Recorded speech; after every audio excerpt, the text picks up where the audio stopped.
بسم اللہ الرحمن الرحیم۔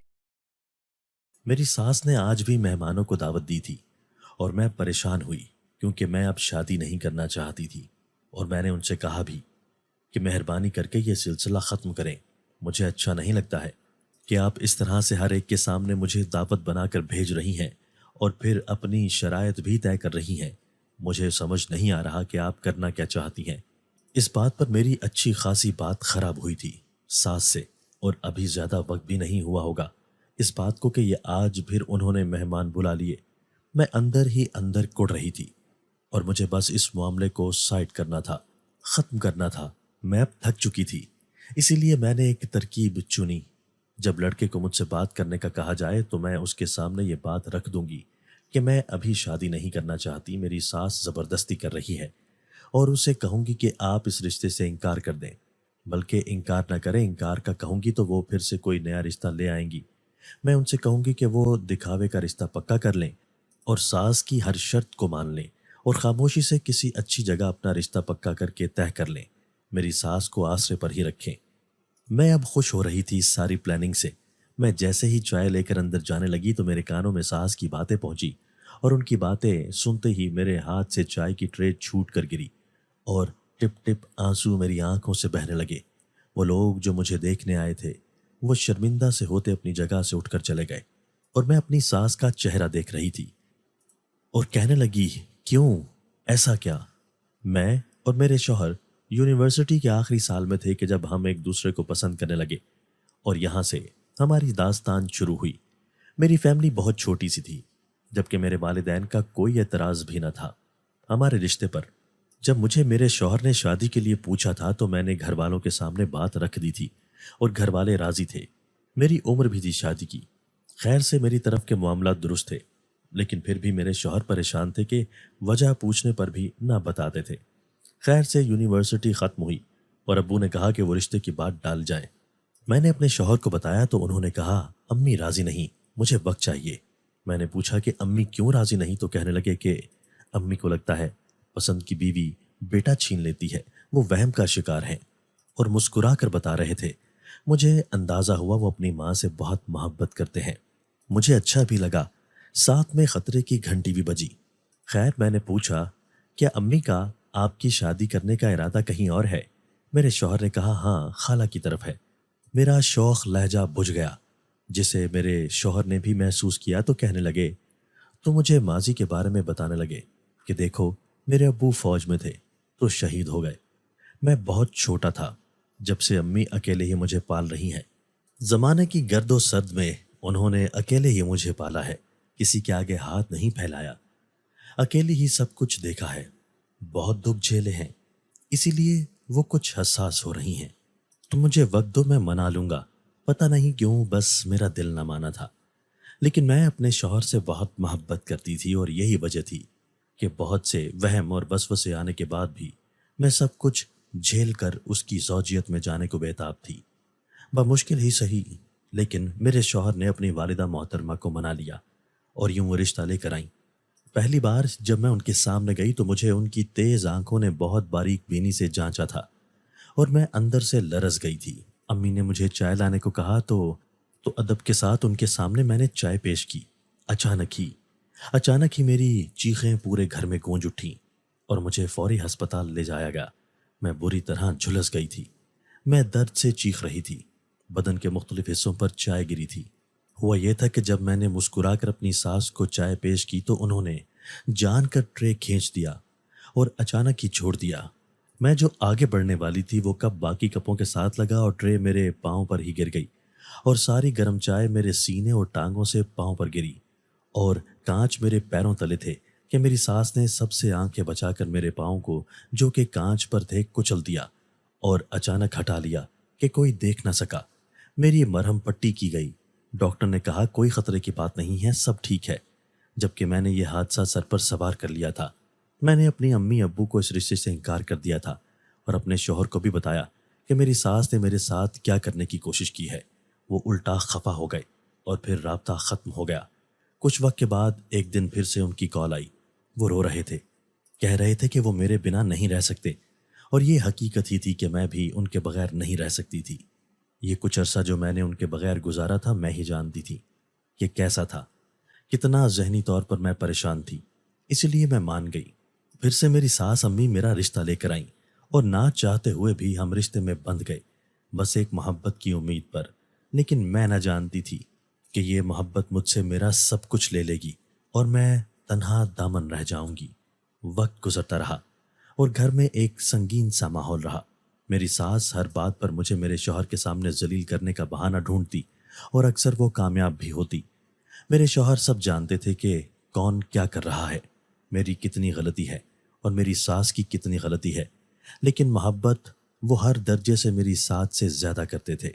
ہر وقت ذہنی دباؤ میں رہنے کی وجہ سے میرے بچے بھی نہیں ہو رہے تھے۔ یہاں میری ساس کو ایک اور موقع مل گیا، جبکہ میرے شوہر میری حوصلہ افزائی کرتے تھے کہ خدا کی دین ہے، وہ جب چاہے گا عطا کرے گا۔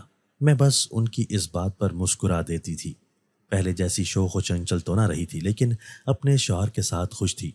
ایک دن کیا ہوا کہ میری ساس نے ہنگامہ شروع کر دیا۔ رات کا وقت تھا، میں اور میرے شوہر اپنے کمرے میں سو رہے تھے کہ اچانک میری ساس کے کمرے سے چلانے کی آوازیں آنے لگیں۔ میں اور میرے شوہر بھاگتے ہوئے گئے، ان کے کمرے کا دروازہ کھولا تو یہ دیکھ کر پریشان ہو گئے کہ ساس زمین پر اپنا پاؤں پکڑ کر بیٹھی ہوئی تھی اور زور زور سے چیختے ہوئے مجھے کوس رہی تھی کہ تیرا ستیہ ناش ہو، کیڑے پڑیں۔ میں نے ان کی ایسی بد دعائیں سن کر اپنے شوہر کی طرف دیکھا، وہ بھی شرمندہ سے ہو گئے اور اپنی امی کو زمین سے اٹھا کر بٹھایا۔ ساس امی کا رونا مسلسل جاری تھا۔ میرے شوہر نے انہیں پانی کا گلاس دیا تو کہنے لگی، اس کی وجہ سے دیکھ میرے پاؤں پر کیسی کیسی قیامتیں ٹوٹ رہی ہیں، تو خود دیکھ اس نے کیا کیا کیا ہے میرے ساتھ۔ اس نے جان بوجھ کر مجھے مارنے کے لیے زمین پر دیکھ یہاں تیل گرایا تھا تاکہ پھسل کر میں اپنے ہی وزن تلے دب کر مر جاؤں۔ تو دیکھ رہا ہے اس کی تیزیاں، تو بھی چاہتا ہے کہ تیری ماں مر جائے تو بتا دے، ورنہ اسے ابھی اسی وقت یہاں سے نکال۔ بہت برداشت کر لیا اسے میں نے، نکال اسے تو ابھی۔ وہ چیخنے کے ساتھ ساتھ اپنے بیٹے کو دھکے بھی دینے لگی اور میں پریشان ہو کر اپنے شوہر کی طرف دیکھ رہی تھی۔ میں نے اپنی طرف سے صفائی دینے کی کوشش کی کہ یہ میں نے نہیں کیا، میں نے تو ایسے سوچا بھی نہیں۔ میرے شوہر مجھ پر چیخ پڑے کہ چپ کرو، مجھے نظر آ رہا ہے تمہارا رویہ بھی میرے سامنے ہے، کچھ مجھ سے چھپا ہوا نہیں ہے، اسی لیے بہتر ہے کہ کوئی صفائی نہ دو۔ شوہر کے رویے سے میرا بہت دل دکھا، میں بالکل خاموش ہو گئی، کچھ نہ کہا۔ تو پھر غصے سے بولے کہ کھڑی کھڑی دیکھ کیا رہی ہو، جاؤ جا کر کپڑا لاؤ، اسے صاف کرو اور برف بھی لے کر آؤ۔ انہوں نے جیسے جیسے مجھے کہا میں نے ویسا کیا اور پھر اپنے کمرے میں چلی گئی، اور روتے روتے کب آنکھ لگی پتہ ہی نہیں چلا۔ جب بیدار ہوئی تو شوہر کو ساتھ پایا، جیسے وہ میرے جاگنے کا انتظار کر رہے تھے۔ مجھے حیرانگی ہوئی، میں اٹھ کر بیٹھی تو انہوں نے مجھے اپنے کل کے رویے کے لیے معافی مانگی اور کہا وہ میں نے امی کے سامنے کیا تھا، اگر نہ کرتا تو وہ مزید کچھ نہ کچھ کہتی۔ میں نے خاموشی سے ان کی ساری باتیں سنی، اور یہ سب یہاں ہی ختم نہ ہوا۔ ہر دوسرے دن نئے الزام کے ساتھ وہ موجود ہوتی تھیں۔ مجھے لگا شاید یہ میری وجہ سے ہے، میں بس اس رشتے سے تھک چکی تھی۔ محبت بھی تھکاوٹ کی نظر ہو گئی تھی اور میں نے فیصلہ کیا تھا گھر جانے کا۔ میں نے اپنا سارا سامان بھی اکٹھا کر لیا تھا اور شوہر کے آنے سے قبل ہی نکل جانا چاہتی تھی کہ قدرتی اس دن میرے شوہر وقت سے پہلے آ گئے اور کہنے لگے کہ آفس میں دل گھبرا رہا تھا اس لیے آج جلدی آ گیا، ہم کچھ وقت ساتھ گزاریں گے۔ انہوں نے میری رونی صورت دیکھی اور میرے ہاتھ میں بیگ دیکھا تو ان کی حالت اس مردے جیسی ہونے لگی جس سے اس کی سانسیں کھینچ لی جائیں۔ وہ رو پڑے۔ انہیں تکلیف میں دیکھ کر میں خود بھی تکلیف محسوس کرنے لگی۔ میں بھی روتے ہوئے معافی مانگنے لگی۔ ایک بار پھر ہم الگ نہ ہوئے، لیکن اس بار میری ساس نے جو کیا وہ ساری زندگی کا زخم دے گیا تھا مجھے، اور میں ساری عمر اس غم میں رونے والی تھی۔ ایک دم سے گھر کا ماحول اچھا ہو گیا تھا اور میری ساس ہم دونوں کے ساتھ اچھے سے رہنے لگی۔ ہم دونوں ہی حیران تھے، یہی وجہ تھی خوش خوش سے تھے ہم نے گھومنا پھرنا شروع کر دیا، ساس کو بھی لے کر جاتے، کھانا اکٹھے کھاتے۔ میں اب سب بھول کر اپنی ساس کا ساتھ دیتی، ان سے ہنسی مذاق بھی کرتی۔ لیکن ایک دن اچانک میرے شوہر کے بال گرنے لگے، منہ سے خون آنے لگا۔ ہم نے ساس امی کو کچھ نہ بتایا کہ وہ پریشان ہوتی، اتنی مشکل سے تو سب ٹھیک ہوا تھا۔ ہم طرح طرح کے ڈاکٹر کے پاس جانے لگے، لیکن اس کا کوئی حل نہ نکلا۔ نہ کسی ڈاکٹر کو بیماری کی سمجھ آ رہی تھی، ان کی حالت دن بدن خراب ہونے لگی۔ رات بھر وہ سو نہیں پاتے تھے، سوتے تو جاگ نہیں پاتے، اور ایسے ہی وہ نیند میں ڈرنے لگے، اکثر بیٹھے بیٹھے رونے لگتے۔ ایک دن امی نے میرے کمرے کی صفائی شروع کر دی تو میں حیران ہوئی۔ میں نے انہیں منع بھی کیا کہ ایسے نہ کریں، میرے شوہر غصہ ہوں گے کہ میں آپ سے کام کروا رہی ہوں۔ تو وہ کہنے لگی، نہیں، میں سمجھ سکتی ہوں تم بیمار ہو، تم اتنے کام نہیں کر پاتی ہوگی۔ وہ شاید میرے ظاہری حلیے سے مجھے بیمار سمجھ رہی تھی۔ میں پریشان تو تھی، اسی پریشانی میں اپنا خیال نہیں رکھ رہی تھی، ورنہ میں گھر میں بھی بن سور کر رہتی تھی۔ شاید اسی لیے انہیں غلط فہمی ہوئی۔ روز کا معمول کچھ بھی صحیح نہ تھا۔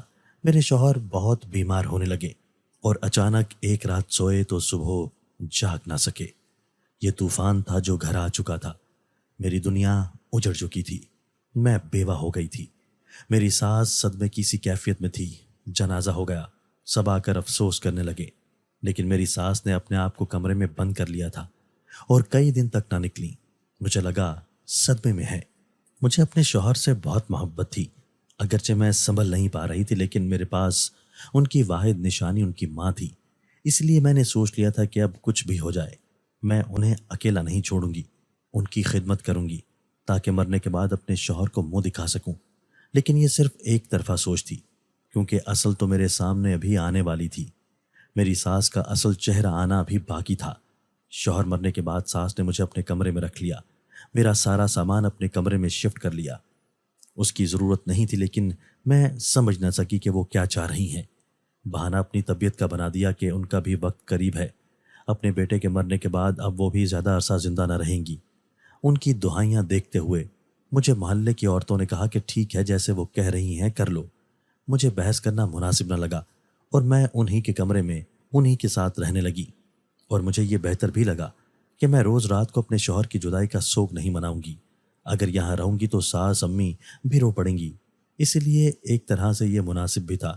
لیکن کچھ ہی عرصے میں پھر سے میرے رشتے آنا شروع ہو گئے اور اب روز ہی کوئی نہ کوئی رشتہ آتا، لیکن ساس شرط رکھتی کہ گھر داماد چاہیے، میری بہو میرے پاس ہی رہے گی، مجھے اس سے محبت ہے، میں اسے دور نہیں جانے دوں گی۔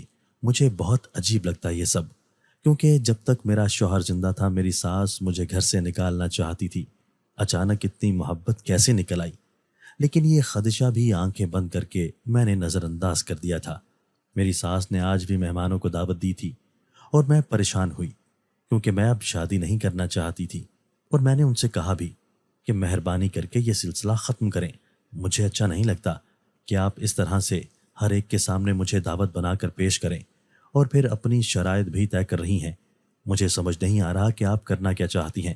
اس بات پر میری اچھی خاصی بات خراب ہوئی تھی ساس سے، اور ابھی زیادہ وقت بھی نہیں ہوا ہوگا اس بات کو کہ آج پھر انہوں نے مہمان بلا لیے۔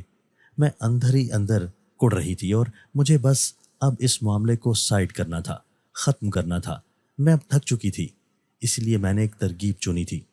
جب لڑکے کو مجھ سے بات کرنے کا کہا جائے گا تو میں اس کے سامنے یہ بات رکھوں گی کہ میں ابھی شادی نہیں کرنا چاہتی، میری ساس زبردستی کر رہی ہے، اور اسے کہوں گی کہ آپ اس رشتے سے انکار کر دیں، بلکہ انکار نہ کریں۔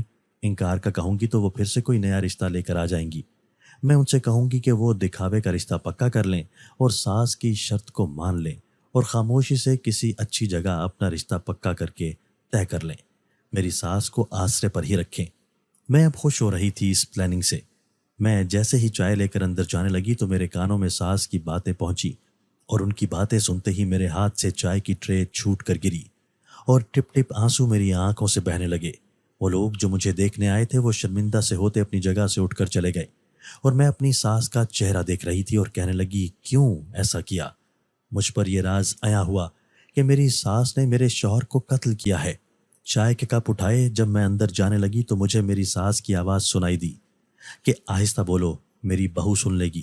مجھے حیرت ہوئی کہ قدم بڑھائے تو خود کو کمرے کے بجائے جہنم میں پایا کہ دوسری عورت کہنے لگی کہ دیکھو، تم نے بہو کو مارنے کے لیے تعویذ کروائے تھے لیکن تمہارا اپنا بیٹا مر گیا۔ تم یہ مجھے کیسے مشورے دے سکتی ہو کہ میں بھی اپنی بہو کے لیے یہی ترکیب آزماؤں، جبکہ اس کے بھائی سے جان چھڑانے کے لیے اس کا رشتہ تمہاری بہو کے لیے لائی ہوں۔ منحوس میرے ہی گھر میں بیٹا ہے، ماں باپ کے مرنے کے بعد سے اب تک۔ میرے ہاتھ سے چائے کے کپ گر گئے۔ اس حقیقت نے تو مجھے کہیں کا نہ چھوڑا، میری ساس تو اپنے ہی بیٹے کی قاتل نکلی۔ میرا سر چکرانے لگا۔ وہ لوگ تو اٹھ کر چلے گئے، جبکہ میں، کیوں ایسا کیسے کر سکتی ہیں آپ؟ مجھ سے اتنی نفرت کرتی ہیں آپ، اتنی سخت کہ اپنا بیٹا ہی مار دیا؟ کیسے کیا یہ سب آپ نے؟ میری ساس کہنے لگی کہ برسوں اکیلے رہی ہوں، نفسانی جسمانی ہر خواہش مار کر اپنے بیٹے کو پالا، کیسے کیسے تانے سنے، سب سہا، اس لیے کہ کوئی بھی اس کی مرضی سے اس کی زندگی میں آ جائے یہ میرا حق تھا۔ اس نے مجھے دھوکہ دیا، میرا دل ٹوٹا، میں خود کیوں اپنے بچے کو ماروں گی؟ میں تو تمہیں مارنا چاہتی تھی، تمہیں ہی مارنا تھا، میں نے اسے نہیں مارنا تھا، تمہارے اوپر جادو کروایا تھا، لیکن مجھے نہیں سمجھ آیا عالم نے کیسے اتنی بڑی غلطی کر دی۔ اس سے جادو الٹا ہو گیا اور تمہارے حصہ کا اثر اس پر ہو گیا اور وہ مر گیا۔ میں تڑپ کر رو رہی تھی، بہت، مجھے سمجھ نہیں آ رہا تھا۔ اچانک ہی میری ساس میرے پیروں پر بیٹھ گئی اور معافی مانگنے لگی کہ مجھے معاف کر دو، ایک موقع دو۔ مجھے ان کی شکل میں اپنے شوہر نظر آئے اور میں پھر سے جذبات کے دھوکے میں آ کر ان کے آنسو اور ان کے الفاظ پر بھروسہ کر بیٹھی اور ان سے کہا کہ آپ بڑی ہیں، میں نے معاف کیا، اپنے رب سے بھی توبہ کریں، آپ نے اس کے ساتھ شرک کیا ہے، بڑا گناہ ہے۔ سر ہلاتے ہوئے کہنے لگی ہاں ہاں میں ضرور کروں گی۔ ایک روز میں نے دیکھا کہ ساس میرے کنگھے میں اترے بالوں کو اپنے ہاتھوں میں لپیٹ رہی ہے۔ میں نے پوچھا امی یہ کیا کر رہی ہیں؟ تو کہنے لگی کہ بال اکٹھے کر رہی ہوں، انہیں ایسے نہیں پھینکتے، میں اب کوئی غلطی نہیں کرنا چاہتی تھی، اسی لیے ان کے سامنے حامی بھر لی کہ ٹھیک ہے شاید ایسا ہی ہوگا، لیکن ان کی ماضی میں جانے والی حرکتوں کو نظر انداز رکھتے ہوئے میں نے شک کا بیج اپنے دل میں رہنے دیا۔ مجھے بہت تعجب ہوا اور میں نے اس تعجب کو اس بار نظر انداز نہ کیا۔ میں نے یہ بات قریبی مسجد کے مولوی کو بتائی۔ میں نے انہیں تھوڑا اپنے ماضی کے بارے میں بھی ایک ایک بات بتائی اور کہا آپ مجھے حل بتائیں اور یہ کیا ماجرا ہے۔ اس کے بعد وہ خاموش ہوئے اور دھیان میں لگ گئے، یہاں تک کہ وہ چیخ پڑے اور جو راز مجھے بتایا میری دنیا تہس نہس ہو گئی کہ یہ کر کے ساس روز رات مجھے اپنے ساتھ اس لیے سلاتی ہے تاکہ میری نیند کا فائدہ اٹھا کر وہ مجھے جادو کے زیر اثر کر سکے، اپنی آنکھوں کے سامنے وہ مجھ پر خود پڑھ کر پھونکے تاکہ اسے یقین ہو کہ جادو اپنا کام کر رہا ہے اور صحیح کر رہا ہے۔ میں نے پوچھا پھر وہ میرے رشتے کیوں ڈھونڈ رہی ہیں؟ مولوی صاحب کہنے لگے تاکہ اس کی عزت برقرار رہے، وہ بہت ہی انا پرست ہے۔ انہوں نے مجھے دم کر کے پانی دیا، کہا اسے گھر کی دیواروں پر چھڑکو اور کھانے میں بھی استعمال کرو، اور پڑھنے کے لیے سورہ بقرہ بھی دی اور کہا روز پڑھنی ہے، صبح و شام کے اذکار، کچھ چھوڑنا نہیں ہے۔ میں مان گئی اور میں نے یہ کرنا شروع کیا۔ میری ساس کو شک ہوا تو انہوں نے مجھے باز رکھنے کی بھی کوشش کی، لیکن میں نے اس بار ان کی نہ سنی اور گھر کو پاک کرنے لگی، اپنا کمرہ علیحدہ کر لیا۔ یہ سب آسان نہ تھا، اس لیے مجھے اپنی ساس کا بہت ہی گندا روپ دیکھنا پڑ رہا تھا۔ گھر میں کھانے پینے کے لیے کچھ نہ تھا، گھر میں راشن میرے ابو ڈال دیتے، جبکہ انہوں نے مجھے کتنی بار ہی کہا کہ یہ گھر چھوڑ کر ان کے پاس چلی آؤ۔ میں ان کے پاس نہ گئی، وجہ یہ تھی کہ میں وہاں بھی چلی جاتی، لیکن اس جادو کے اثر نے میرا پیچھا نہ چھوڑنا تھا، اس لیے میں نے ان سے لڑ کر وہاں جانا مناسب سمجھا۔ اپنی ساس کا خیال بھی رکھتی تھی، وقت پر کھانا پینا، لیکن اس سے دور رہتی۔ مجھے لگا تھا میری ساس باز آ گئی ہے، جبکہ میں غلط تھی۔ اس کے اندر کا کینہ اتنا زور پکڑ چکا تھا کہ وہ بس میری جان لینے پر راضی تھی۔ کہیں نہ کہیں اسے لگتا تھا کہ اس کے بیٹے کے مرنے کے پیچھے بھی میں ہی ہوں، جبکہ اصل میں اس نے خود اپنے بیٹے کو اپنے ہاتھوں سے مارا تھا۔ مجھے یاد پڑتا تھا کہ ایک بار میرے اسکول کے پروفیسر نے ایک اچھے موقع پر یہ بات ہمیں سمجھائی تھی کہ اونٹ کا کینہ بہت خطرناک ہے۔ اونٹ ایک بار کسی کے لیے نفرت اپنے دل میں رکھ لے تو وہ کسی چیز پر راضی نہیں سوائے اس کی جان لینے کے۔ میرا بھی میری ساس کے ساتھ یہی معاملہ نظر آ رہا تھا۔ میری ساری توجہ، ان کا دل جیتنے کی کوشش، سب کچھ ناکام رہا تھا، لیکن میرے والدین کی دعائیں تھیں کہ میں اب تک سلامت تھی، بہت ساتھ تھا ان کا۔ آہستہ آہستہ جادو زور پکڑنے لگا تو مجھے اور زیادہ عبادت میں مشغول ہونا پڑا۔ میرا سارا دھیان صرف اس مرض سے لڑنے میں تھا۔ مجھے میرے رب پر مکمل کامل یقین تھا۔ کچھ مولوی صاحب اور میرے والدین بھی ساتھ رہے تھے۔ آخر کار ہماری محنت سے جادو اس عامل پر الٹا ہوا اور وہ بھاگ نکلا اور میری ساس بیمار ہو گئی۔ انہیں اچانک ہی ایک ساتھ 2 دل کے دورے پڑے۔ جب میں انہیں اپنے ساتھ ہسپتال لے گئی تو ہسپتال میں پہنچنے سے قبل ہی مر چکی تھی۔ مجھے بہت افسوس ہوا۔ میں نے ان کی بخشش کی دعا کی، سب نے کی، سبھی ان کے لیے اچھا چاہتے تھے، لیکن ان کی زندگی کی تنہائی نے انہیں ذہنی اور دلی مریض بنا دیا تھا۔ پھر میں واپس اپنے گھر آ گئی، اپنے امی ابو کے پاس۔ یہ میری زندگی کے 5 سال برے تجربے میں چلے گئے تھے، تباہ ہو گئے۔ مجھے ڈپریشن ہو گیا تو میں نے نفسیات کے معالج سے رابطہ کیا۔ میرے والدین نے میرا ساتھ نہ چھوڑا اور یہاں بھی مجھے اس سے نکالا۔ ان کی مضبوطی نے مجھے ذہنی طور پر اور مضبوط کیا اور میں نے ان کی خوشی کے لیے اپنے والدین کی پسند سے شادی بھی کی۔ آج میں بہت خوش ہوں، لیکن یاد ماضی اکثر پیچھا نہیں چھوڑتی۔ دوستو، اگر آپ کو آج کی ہماری یہ ویڈیو پسند آئی ہے تو اسے لائک کیجئے اور اسے اپنے پیاروں کے ساتھ شیئر ضرور کیجئے گا۔ اور ہاں، اگر آپ نے ابھی تک ہمارا چینل سبسکرائب نہیں کیا تو ہمارا چینل سبسکرائب کر دیجئے اور بیل آئیکن بھی پریس کر دیجئے تاکہ ہماری ہر نئی آنے والی ویڈیو آپ کو بر وقت مل سکے۔ اللہ حافظ۔